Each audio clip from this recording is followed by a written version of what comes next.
Hello everyone, I'm Dr. Manpreet, consultant physiotherapist and nutritionist from Chandigarh.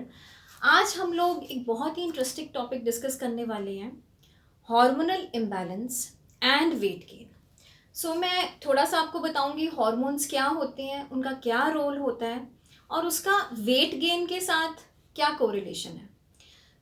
एक तरह से जो हार्मोन्स हैं वो हमारे बॉडी के मेटाबॉलिज्म को अफेक्ट करते हैं, जिससे जिनका हम कहते हैं कि मेटाबॉलिज्म ज़्यादा है उनका वेट गेन नहीं होता, जिनका मेटाबॉलिज्म स्लो हो जाता है उनका वेट गेन बहुत जल्दी होता है।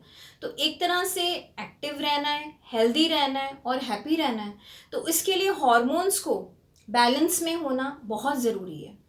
हार्मोन्स एक तरह से बॉडी में टाइनी मैसेंजर्स होते हैं जो ब्लड स्ट्रीम के थ्रू ऑर्गन्स तक, टिश्यूज़ तक मैसेज लेके जाते हैं और कनेक्टिविटी होती है, जिससे हमारे जितने भी बॉडी के सिस्टम्स हैं वो एक तरह से बहुत एफिशिएंटली काम करते हैं।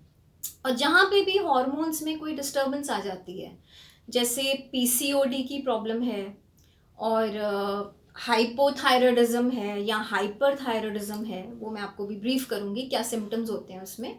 तो वहाँ पे मेटाबॉलिज्म अफेक्ट होता है, सारे सिस्टम्स अफेक्ट होने शुरू हो जाते हैं, और जब मेटाबॉलिज्म एक बॉडी का अफेक्ट होता है तो उससे वेट गेन होना शुरू हो जाता है।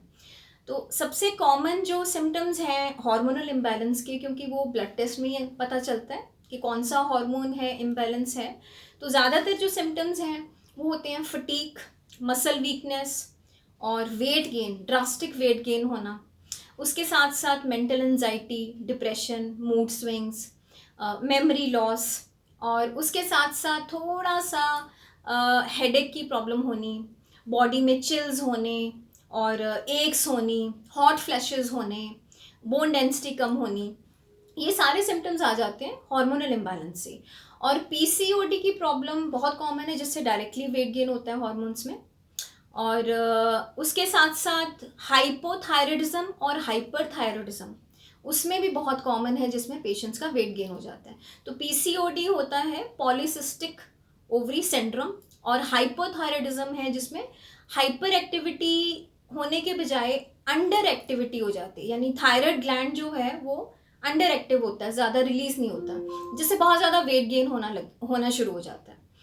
इसके साथ साथ बहुत सारे और सिम्टम्स हैं जो आते हैं, जैसे मीनोपॉज होता है लेडीज़ में, उसके 45 to 55 की एज में, तो वहाँ पे उनका मेटाबॉलिज्म इफेक्ट होता है। एस्ट्रोजन हार्मोन जो है उसके लेवल्स बहुत डाउन चले जाते हैं, जिससे डायरेक्टली वेट गेन होना शुरू हो जाता है। मेल्स में टेस्टोस्टेरोन जो है उसका लेवल एक सर्टेन एज के बाद गिरना शुरू हो जाता है, जिसमें उनमें बड़े सारे फैट डिपॉजिट्स हो जाते हैं, वेट गेन होगा। डायरेक्टली जो कोरिलेशन है हार्मोन और मेटाबॉलिज्म, ये डायरेक्टली कनेक्टेड है, इसीलिए इसका कोरिलेशन हम मानते हैं वेट गेन के साथ। इसके रिगार्डिंग कुछ डिस्कस करना चाहते हैं, प्लीज़ मेरे चैनल को लाइक कीजिए, सब्सक्राइब कीजिए और वहाँ पे कमेंट्स कीजिए। Thank you so much.